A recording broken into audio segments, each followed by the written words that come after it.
ಲೋಕದಲ್ಲಿರುವ ದುರಾತ್ಮಕ್ಕಿಂತಲೂ ನಿಮ್ಮಲ್ಲಿರುವ ಆತ್ಮವು ಶ್ರೇಷ್ಠವಾದದ್ದು.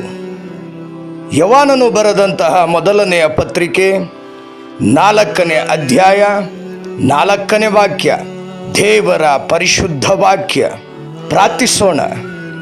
ಆಕಾಶ ಮಂಡಲವನ್ನು ಸಿಂಹಾಸನ ಮಾಡಿಕೊಂಡು ಭೂಮಂಡಲವನ್ನು ಪಾದಪೀಠವನ್ನಾಗಿಸಿಕೊಂಡು ಸಿಂಹಾಸನ ರೂಢನಾಗಿ ಕುಳಿತಿರ್ತಕ್ಕಂತಹ ಉನ್ನತನು ಮಹೋನ್ನತನಾದಂಥ ತಂದೆ ದೇವರೇ, ನಿಮ್ಮೊಂದಿಗಿನ ನಮ್ಮ ಸಂಬಂಧದಲ್ಲಿ ನಮಗೆ ವಿಶ್ವಾಸವನ್ನು ಮೂಡಿಸಿರಿ.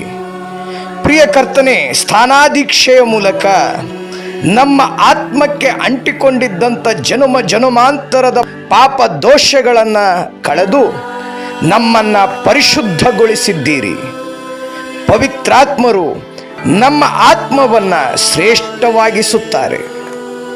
ಈ ಲೋಕದಲ್ಲಿ ನನ್ನ ಜೀವನದಲ್ಲಿ ನಿಮ್ಮ ಸ್ವಭಾವ ಮತ್ತು ಪಾವಿತ್ರತೆಯನ್ನು ಪ್ರತಿಬಿಂಬಿಸಲು ನಾನು ಪ್ರತಿದಿನ ಪ್ರಯತ್ನಿಸುವಾಗ ನೀತಿವಂತ ಸ್ವಭಾವವನ್ನು, ದಯೆಯ ಕರುಣೆಯ ದೃಢ ಪ್ರೀತಿಯನ್ನು, ನಂಬಿಕೆಯ ಬದುಕನ್ನು ಮತ್ತು ನ್ಯಾಯವಾದ ಜೀವಿತವನ್ನು ಬಾಳಲು ನನಗೆ ನಿಮ್ಮ ಕೃಪಾಶೀರ್ವಾದವನ್ನು ನೀಡಿ ನನಗೆ ಮಾರ್ಗದರ್ಶನವನ್ನು ತೋರುವಂತಹ ರಕ್ಷಕನು ನೀವಾಗಿದ್ದೀರಿ.